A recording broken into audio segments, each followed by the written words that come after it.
वळूयात पुढे आंदोलनाचे अपडेट्स घेत राहू। पंतप्रधान नरेंद्र मोदींवरती लाल किल्ल्यावरून देशवासियांना संबोधित त्यांनी केलं। 2047 पर्यंत आपल्याला विकसित भारताचं स्वप्न पूर्ण करायचं आहे असं आवाहन मोदींनी केलं आणि त्यासाठी तरुणांची जबाबदारी मोठी आहे असंही मोदी म्हणाले। शिवाय नारी शक्ती वंदन विधेयकाला होणाऱ्या विरोधावरून पंतप्रधान मोदींनी विरोधकांवरती निशाणा साधलाय। जनगणना करताना तरुणांनी ऑनलाईन पद्धतीने नोंदणी करत अचूक माहिती द्यावी असं आवाहन त्यांनी केलं।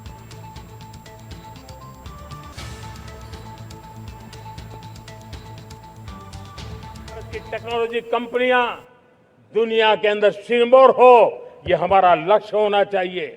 हमारे ऐसे ब्रांड हो जिससे दुनिया आकर्षित होती हो, हमारे ब्रांड हमारे देश की पहचान हो और विश्व के लिए एक डेस्टिनेशन बन जाए, उस दिशा में हमें काम करना है।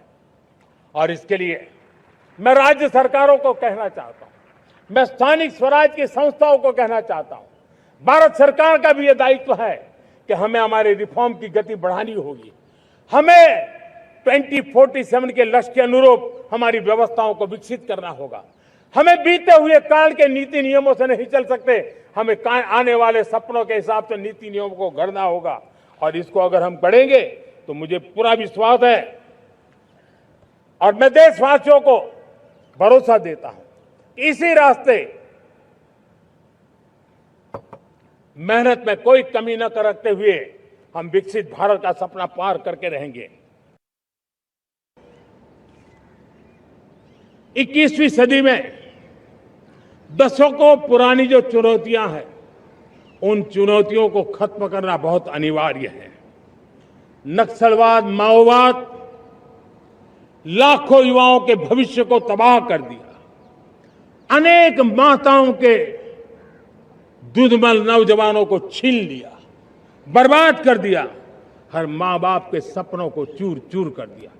इस नक्सलवाद ने 4 दशक तक हिंदुस्तान के बहुत बड़े हिस्से को, बहुत बड़ी आबादी को दबोच करके रखा था, बंदूक के नोक पर दबोच करके रखा था, संविधान की धज्जियां उड़ा दी थी और देश के सामान्य नागरिकों की रक्षा में 3,500 से ज्यादा हमारी पुलिस के, सुरक्षा बल के जवान शहीद हो गए।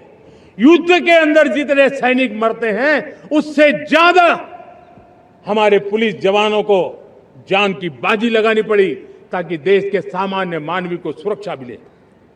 ये नक्सलवाद ने धरती को लहूलुहान कर दिया था। 2014 में आपने जब हमें मौका दिया, उसी दिन हमने संकल्प लिया था कि हम देश को नक्सलवाद से मुक्त करेंगे। और आज मुझे खुशी है कि नक्सली माओवादी हिंसा आखिरी सांस भी शायद रहने की अब तो ताकत नहीं रही है, पूरी तरह उसे खत्म करने की दिशा में जहां पर कभी नक्सलवादियों की गोलियां चलती थी, जहां पर कभी धरती रक्त रंजित रहा करती थी, आज उसी नक्सल क्षेत्रों में, उसी इलाकों में नक्सल मुक्त होने के कारण विकास, विश्वास और प्रयास का तिरंगा लहरा रहा है। हमने आधुनिक इंफ्रास्ट्रक्चर के लिए मेट्रो का विस्तार किया, हमने पब्लिक ट्रांसपोर्ट को ताकत दी। जिस स्पीड से काम, जिस स्केल पर काम किया, ये सब, ये रफ्तार, ये विस्तार, ये अचीवमेंट आजादी के बाद पहली बार पिछले 1 दशक ने देखा है। और जब इतनी सारी सिद्धियां हमारे सामने हो, इतनी तेज गति दिखाई देती हो, देशवासियों का सामर्थ्य पल पल प्रकट होता है, तब तो 2047 में विकसित भारत बनने का संकल्प कभी भी अधूरा नहीं रह सकता है। ये सारे आंकड़े इस बात की गवाही देते हैं कि हम आगे बढ़ने वाले हैं। मेरे प्यारे देशवासियों, लेकिन उसके लिए आत्मविश्वास की जरूरत होती है, आत्मगौरव की जरूरत होती है और साथ साथ आत्मनिर्भर भारत होना भी बहुत जरूरी होता है। हमारे देश के युवा मन बचपन से ही टेक्नोलॉजी की तरफ आकर्षित हो, उस दिशा में हम काम कर रहे हैं और इसलिए हमने करीब 10,000 से अधिक अटल टिंकर की लैब छोटे छोटे बच्चों के हवाले कर दी है ताकि उनका इनोवेशन और टेक्नोलॉजी के अंदर उनका मन बने। 12 वर्ष युवा हमने अनेक रास्ते खोले, हम स्टार्टअप ओपन कर दिया। आपने देखा होगा भारत के प्राइवेट स्टार्टअप 28 साल की एवरेज उम्र के बच्चों ने, नौजवानों ने दुनिया में पहले ही ट्रायल में अपना सैटेलाइट लॉन्च कर दिया और रॉकेट लॉन्च कर दिया। उन्होंने बहुत बड़ा काम कर दिया साथियों। आज करीब 2.5 लाख से ज्यादा रजिस्टर्ड स्टार्टअप है।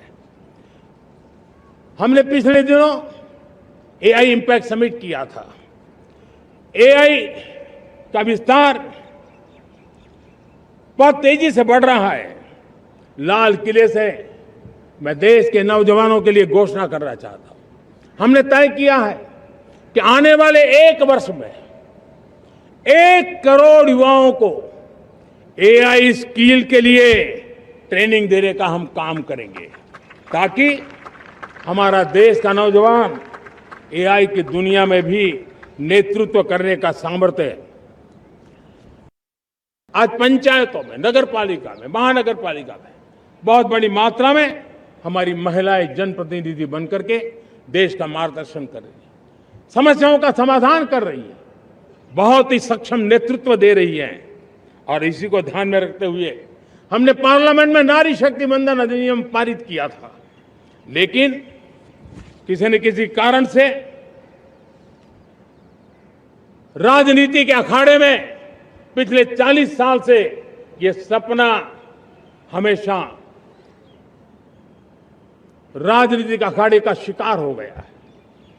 मैं देश के सभी राजनीतिक दलों से आज लाल किले की प्राचीर से तिरंगे झंडे की छाया में खड़े होकर के प्रार्थना करता हूं, आग्रह करता हूं, आइए उन महिलाओं के सामर्थ्य के पुजारी बनिए, उन महिलाओं के सम्मान में आगे आइए और जल्द से जल्द हमारी माताओं बहनों को 33% विधानसभा और लोकसभा में उनको प्रतिनिधित्व मिले, वे भारत की नीति घड़तर के अंदर अपना योगदान दे। समय की मांग है और मैं सभी राजनीतिक दलों से फिर से आग्रह करता हूं, आइए महिला आरक्षण लागू करके महिला सम्मान में आप भी जुड़िए, आप भी यश लीजिए, आप भी क्रेडिट लीजिए, लेकिन मेरी माताओं बहनों को हक दीजिए।